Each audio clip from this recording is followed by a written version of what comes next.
You have to know your audience. Guys, you got to know your audience. I may coach a guy that's worth $1 billion, and then I may coach a young 22-year-old who's struggling with addiction. So I better really watch my tone between the $20 billion guy and the kid who's struggling with addiction.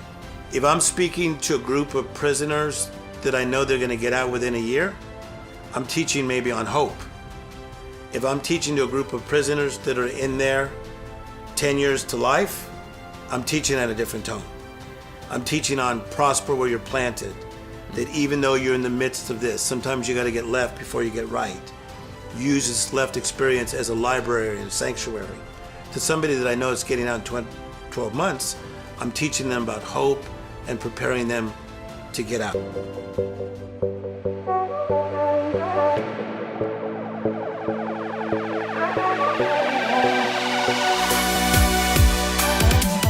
I'm sitting down with Tim Storey to talk about how to build a successful life coaching practice. This is episode 3 out of 10. Today we're talking about how to understand your audience. Tim, what do you got for us? Well, you know, every audience is different. So like as a speaker, because you speak as well, whenever I speak, I got to know what is the culture and what is the climate. So let's say if I'm speaking in Stockholm, Sweden, that's going to be different if I speak in Rome, Italy. So it's a different culture, right? Then the climate is also going to be different. So if like you speak first and you like so hype the crowd up because you're so doggone good. So the climate, I got to understand that too. So that's going to really help me navigate what my approach is going to be. It's the same thing in coaching, okay? So if somebody is going through a crisis, let's say they're going through a divorce, I got to understand the climate and the culture of what that person is going through. So my tone has to be different. What I'm expecting from that client is going to be different. If it's a person that wants to be coached and they're saying, hey, listen, the LA Dodgers wants me and so does the Cincinnati Reds. Look at Tim, this is amazing. Different climate, different culture. You definitely have to understand who you're coaching and what they're going through. How much do you adapt your style to them versus saying, here's my niche, come to me if you're dealing with this? I totally have to adjust my style. Okay. And that's where people really mess up. I think some people are just not good at this, is that they try to bring like a system that worked on person A, B, and C to somebody that's going through a terrible, terrible crisis. Like, for instance, I got called to a hospital because someone had been in a very, very serious accident. As soon as I walked into the hospital, I couldn't believe it that I asked one of my friends to count. There were 33 family members that were hovering around because they thought this man could die. And they were waiting for Tim Storey to show up to bring hope. So I didn't come up and act like Tim Storey, the motivational speaker. I came in super quiet. I sat down with everybody. I talked to people one-on-one. I went and saw the person that had been in this accident. Thank goodness he came out of it. He was in a coma, okay? So the person that brought me in said, I think my family needs to be rallied. They're down, they need to be rallied. That's the last thing they needed. They needed somebody just to care about them. So understanding that type of situation is how I came in and spoke to them. And how do you deal with that when a client asks you to do one thing, but you know you should be doing the exact opposite? Yeah. You You become good at it. Okay, so Okay. I was a really good pitcher when I was a kid. Baseball pitcher, okay? Yeah. So if my catcher, so simple signs when you're 12. 1 is a fastball, 2 is a curve, 3 is a drop, because I had a wicked drop. So if he went like this, 1, fastball, I'm like, I wave him off. I'm not throwing a fastball at that dude, he's gonna hit it over the fence. I'm gonna throw my wicked drop. So I'd wave him off. So if I go into a accounting situation, even with a celebrity, the manager may say, okay, this is what he needs, man. Right. He totally needs you to And I go, oh, interesting. I'll take that into consideration, but I'm really waving them off. Right. Yeah, so it's experience. So based on my experience of understanding the climate and the culture of what that person's going through, I need to adjust the way I'm coaching that person. Here's another thing. Some people, the crisis they're in, they're not getting out in one Tim Story session. Or they're not getting out in one Iyanla Van Zandt Change My Life on Own Network session. Right. Are you with me? Yep. It's going to take them 3 months, 6 months, 9 months, a year. I think that's why people keep coming back to me.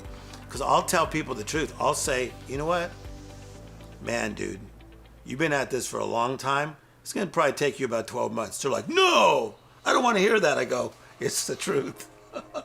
So it's a step-by-step process. So I get into the realities with people and understand what they got themselves into. So if they made bad choices to get in that dilemma, it's going to take better choices to get them out. What are some of the signs that you're paying attention to? I'm sure even as you just walk in the room, you're already scanning the room, you're looking at the people or looking at your clients, seeing their body language. Like, what are some of the signs that you're paying attention to that you're saying, okay, I need to go in? Okay, so let's get in specific. So understand your audience. Okay, someone is 55 years of age, worked for the same company since he was 22. They fire him. Okay, so how do you think he feels? Devastated. So what tone should I come at? You tell me.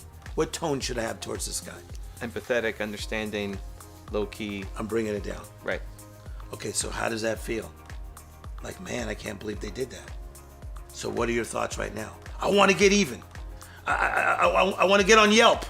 I want to tell people. Right. I know secrets about the boss. Maybe that's not what we should do. You get my point? Right. Okay, so if somebody loses their job in their 50s, that's one thing. Okay? If somebody is about to get married in a week and now they're having second thoughts, similar tone. Okay, why are you having second thoughts? Because he's a raging fool. How do you know that? Because of boom, boom, boom, boom. Yeah. Okay. All right, maybe we should reconsider this, even though you've already invited 800 people. Yeah, so it depends on the situation. I love the voice already, dude. You go into like this. Oh, I go there. Oh, it's great. That's a great voice. Yeah, these other guys that's mess it all hypnotic. up. Yeah, see? These other guys mess it all up by coming in with like this big life coach tone when a person's in crisis. Right. But you gotta remember, I also deal with people that are like living like way up here. So it's like, oh my gosh, you're never gonna believe it. I'm up for Academy Award. So I don't know if I should invite my ex-wife, or I don't know if I should invite my mother-in-law. I'd have to fly her in from Sweden. So that's a whole different tone. Like, hey, yeah, maybe. Hey, that's interesting. Let's look at that. Whole different tone. So you want to match them. Yeah. You got to match where the person's at. You got to match where they're at. How much pre-research are you doing on people versus just going in and sensing the vibe when you walk in? Okay, so important. Because here's the deal now, is that it used to be that a lot of coaching was one-on-one. So it's me and you at a restaurant. It's me and you at Starbucks. It's me and you on the golf course. Now it's me and you on Zoom. It's me and you on Skype. Right. It's me and you in WhatsApp. Right? So I can't always feel it out. So I'll take my time. Like the other day I had a client and I could see that he was a little uptight more than he usually is. And so I just started pushing certain buttons to see where his mood was. And then the guy started getting all emotional, and he's not the emotional type. He literally started crying. And I was glad that I pushed those buttons and went down to that quiet mode. Now I couldn't touch him, but I was touching him through my tone and through my words. And how important is touch for you in the coaching process? I think touch is important, not just physical touch, but it's more of an emotional touch. See, because like when I go into prisons, sometimes you can't touch anybody. There's a glass. So, but I'm still touching them through my tone. And so that's powerful stuff. Powerful. How do you take that message of a one-on-one to then translate it to 100 people who might be watching you in prison? Well, I think that in that case, again, it is tone. So let's say that if I'm speaking to a group of prisoners that I know they're going to get out within a year, I'm teaching maybe on hope. If I'm teaching to a group of prisoners that are in there 10 years to life, I'm teaching at a different tone. I'm teaching on prosper where you're planted. That even though you're in the midst of this, sometimes you got to get left before you get right. Use this left experience as a library and a sanctuary. To somebody that I know is getting out in 12 months, I'm teaching them about hope and preparing them to get out. So you have to know your audience. Guys, you got to know your audience. And so you got to understand this also. That I may coach 7 people in one day. So I may coach a guy that's worth $1 billion, and then I may coach a young 22-year-old who's struggling with addiction. So I better really watch my tone between the $20 billion guy and the kid who's struggling with addiction. So you gotta shift it up. So I'm constantly turning the page. See, so even you and your crew that's here, I was checking out your tone on purpose. Okay. Like I was somewhere and I came back early on purpose. I wanted to know your tone the minute you walked in my house. So what did you get from my tone? How cool you are. Okay. And you're an amazing man. I just felt brilliance all over you.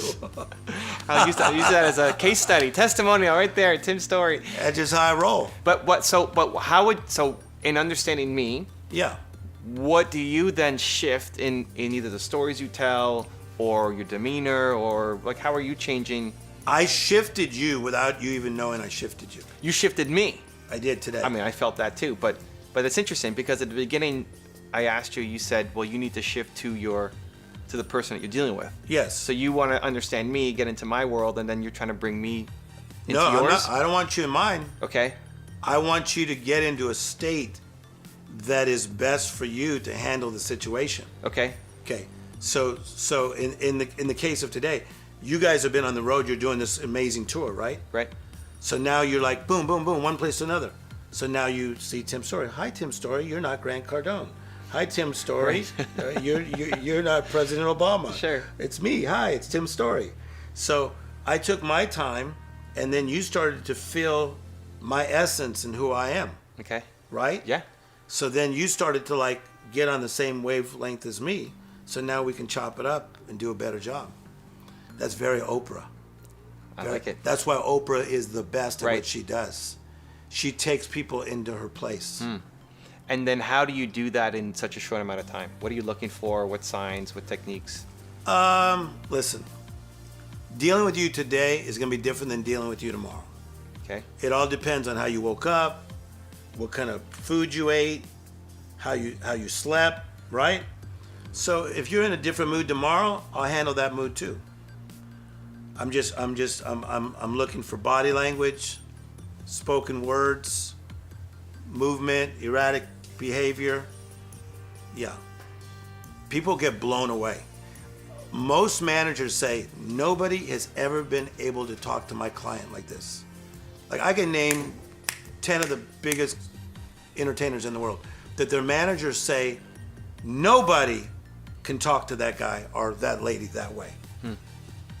So I pay attention. And they respect you for it. Yes. Because you're telling them truth. No, I'm bringing them in. If you want another awesome video in our Black Excellence series, check out the video right there next to me. I think you'll enjoy it. Continue to believe, and I'll see you there.